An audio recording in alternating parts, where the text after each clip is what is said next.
In this video, you're going to learn how to make your very own VTuber logo, and because I don't really know how to make top tier logos myself, there's no excuse why you shouldn't give this a try either. To be honest, my logos are super basic. They really only have three main components: fonts, colors, and details. It's the combination of these components that come together to create one cohesive design. So let's begin with selecting our font.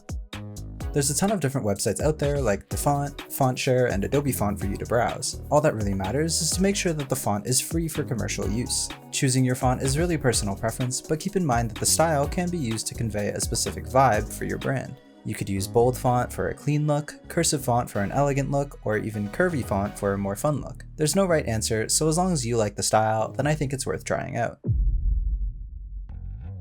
Choosing your logo colors really depends on what you like. It's never a bad idea to use your model colors, as it can help with consistency throughout your brand. I suggest picking 1 to 2 main colors as well as black and white for contrast. From here, you can select different shades of those colors to really add variety to your logo. I decided to keep mine simple and only use one main color.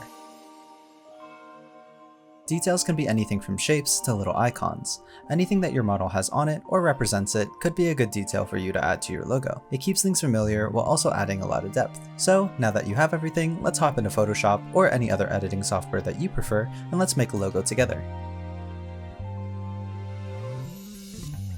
Starting with fonts, I chose General Sans and Source Hand Sans because I really liked how clean and minimal they were. For colors, I have my yellow hex code, and for details, I made a slight change to the outline of the Protagonist Guild logo to add in the background. Now, let's go ahead and piece everything together. First, we'll start with our font, and here I decided to add the VTuber Workshop name, the Japanese characters for Workshop, and my brand name Protagonist. It doesn't really matter what words you decide to put, as long as the main name is there, you'll be good to go. We'll then mess around with the sizing, and I thought centering everything and having the text get smaller as we go downward looked really nice. I'll lighten the background so we can see our logo shape and add this behind the text to create the main shape of our logo. After some resizing and adjustment, I felt like a divider would look nice between the main name and the subtext, so I added this as well and resized it to fit the text size. Now that I was happy with the position of everything, it's time to merge things and add an outline to the text. In Photoshop, I just have to merge the layers and then add an effect called a stroke. If you're not sure how to do this in your software, I always suggest searching up the exact thing you're trying to do in Google, and you'll usually be able to find the answer. After adding a black outline to my text, the logo is starting to really come together. I then added a few more yellow lines inside of my logo shape just to give it an extra pop.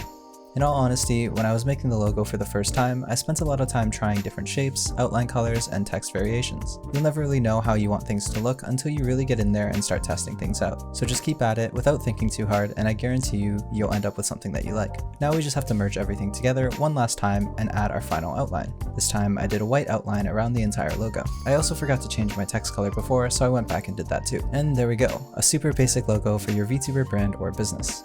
I know this was just a fast and simple tutorial, so let me know if you want to see more in-depth explanations or other things in future videos. Feel free to join the Discord if you need any additional help, and with that, I'll see you guys in future lessons.